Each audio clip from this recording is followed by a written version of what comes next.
Hello. I apologize that the camera's playback quality is not moving very well and the brightness is kind of off. I tried to make it better, but I still wanted you to be able to see me, and since doing it on my laptop with Zoom did not work, I guess just bear with me. At least you can see me, so it's a little more like an actual presentation. So for my research proposal, starting with the topic and problem statement, my topic is neurodivergence competency and its importance in the mental health field. And my problem statement is Rediscover's training curriculum does not include a neurodivergence competency training. And seeing as they are a mental health agency, and I'm looking at neurodivergence competency and its relation in the mental health field, that is what is connecting the problem statement and the research topic. Moving on to significance of the research, and I forgot to say I have some notes on my phone here. So I have to the agency and to social work practice. So Rediscover's name badge has the mission on it, and it is to deliver mental health and substance use disorder services to help individuals and families achieve healthier and more productive lives. Also on that name badge is a list of actions, essentially, that they say that they're going to do to achieve that mission. And one of those is advocating for better access, resources, and systemic change that will improve the lives of our community members. And this research that I'm doing is emphasizing the need for neurodivergence competency at Rediscover for the purpose of better serving their diverse community, including neurodivergent clients, of course, and upholding the agency's mission. If Rediscover is adhering to the social work values, and they are saying they're going to advocate for all clients, and we know that the neurodivergent population is a little bit vulnerable, we know there's a stigma there, why would we not be educating and advocating for them in the same way that we would the other groups that we advocate for? Which kind of goes into its significance to social work practice, which through my literature review I identified 5 themes that contribute to tailored interventions for neurodivergent individuals and their mental health and promote the NASW's core social work values. So that is connecting the two. Through the themes created that promote the values, it is implied that any agency conducting social work, so Rediscover included, most mental health organizations, would be required to uphold the NASW's values and ethical standards as responsible social workers in the field. So, furthermore, this training, this research, it's benefiting Rediscover in a way that they can show that they are upholding these values, because this training is designed to align with those values, which further shows Rediscover's competency in this matter, which I think looks pretty good. Okay, review of the literature. Like I said, there's 5 themes, and I have the 5 here. Number 1, autism and neurodiversity is a central aspect to identity. I also have in parentheses example values. You can't really see it. I was going to have you read them if you wanted, but I'll read them off since it's not showing very well. But the example value next to this one is dignity and worth of the person. The second theme is neurodiversity is not biological, psychological, or sociological, but it adheres to the biopsychosocial model of diversity, and that example value is service. Number 3, neurodivergent individuals have differences in abilities and strengths apart from their neurotypical counterparts, and research suggests taking a strength-based approach in psychosocial interventions for neurodivergent individuals based upon these differences. And so once again, dignity and worth of the person. 4, neurodivergent individuals experience additional struggles and or obstacles that lead to an increased likelihood of poor mental health and well-being. Example value, social justice, also goes into that advocacy I was talking about. And 5, the emphasis an organization places on its relationship to diversity and neurodiversity. And that example value is competence, which I already 1 and 2, and seeing as Rediscover is not putting emphasis on neurodiversity education, it's not putting that emphasis on it when it is a central aspect to identity. It is a part of diversity. My research question, or my revised research question and revised hypothesis.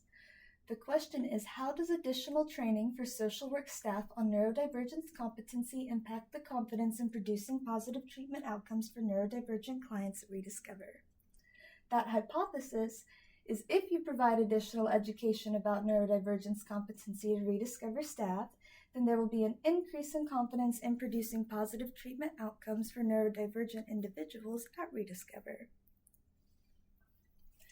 The conceptualization and optimization of the independent variable. The independent variable is that additional education and training, and it is being conceptualized using those themes and creating skills associated with those themes, which would include using identity first language, which would be autistic person versus person with autism, ability to identify the biopsychosocial factors important for resilience in neurodivergent individuals, and utilize strengths that can be leverages in psychosocial interventions and potential mechanisms of change that explain intervention effects on mental health and well-being.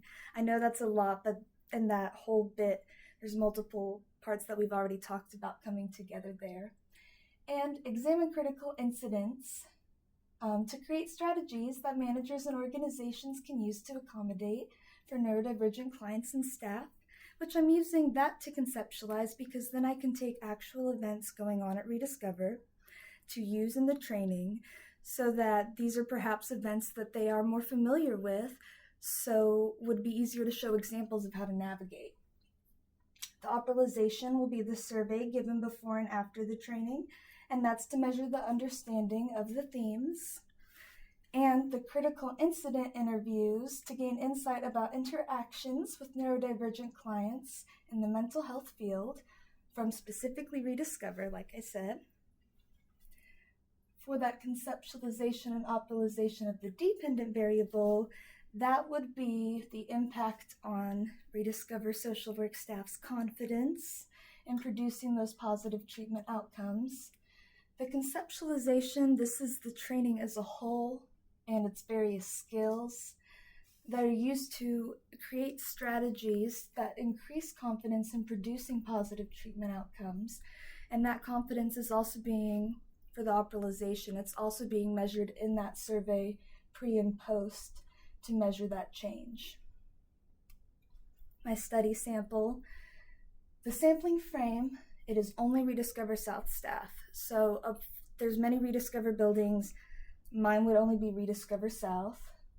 There's an opportunity for a variety of professionals, though. It could be case managers, therapists, psychiatrists, Staff that have the opportunity to volunteer, like I said, are Rediscover South, but can consist of various positions, and they're all ages. There's some people in their early 20s, some 65 and up. The type of sampling is non-probability convenience sampling, that convenience because it is South staff only. And the primary recruitment technique is direct outreach through the organization's email system, which is through Gmail. But an incentive recruitment technique that I would like to do that I've seen in Rediscover trainings is refreshments. So just as a way to show respect for their time and appreciation, I would like to do that if I can. Ethical and cultural considerations. I am running out of time, but some of those are, I'm not neurodivergent myself, and I'm creating a training to help staff help them. And this may cause some people to question credibility. And also, when the people are taking the surveys, neurodivergent individuals may have traits from other aspects of their intersectionality, like race or gender, that may give them some additional struggles that may be confused with being related to their neurodivergence, which could cause some confusion in the results given by participants. Some may view the language as insensitive, perhaps, because, once again, I'm not neurodivergent. So that may be a thing. And similar to how different cultures view mental health differently, cultures also view neurodivergence differently, and that's not uncommon. And as social workers, if we're taking into account cultural considerations of other aspects of culture, then I think that this should also be one taken into consideration when approaching the matter. I need to review my initial survey to better align the questions with the post-survey, just to make them a little bit better. But I put on the slides my post-survey. I know you cannot really see it, but there's 11 questions that are correlated with each of the themes. And the 11th question is optional. It's suggestions and comments. Collection, process, and analysis. First procedure, that's the Google Form survey and has to be approved by a supervisor. And the second procedure, like I said, is this critical incident interviews. And that collection instrument would be my notes in my Google Docs. Ideally, I'd like multiple, different positions to interview, but it depends on willingness to participate. And the analysis, I'm using a Likert scale method of scoring, or it reflects that. And some questions are numerical, ordinal. This is in the survey.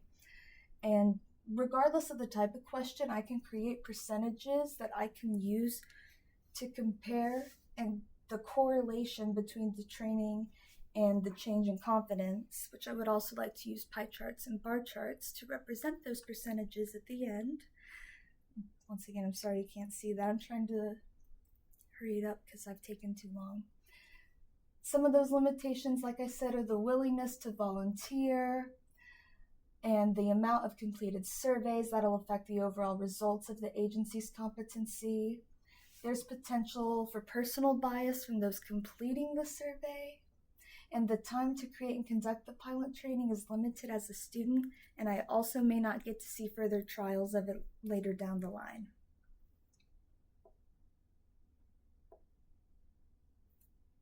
I'm trying to get it to go.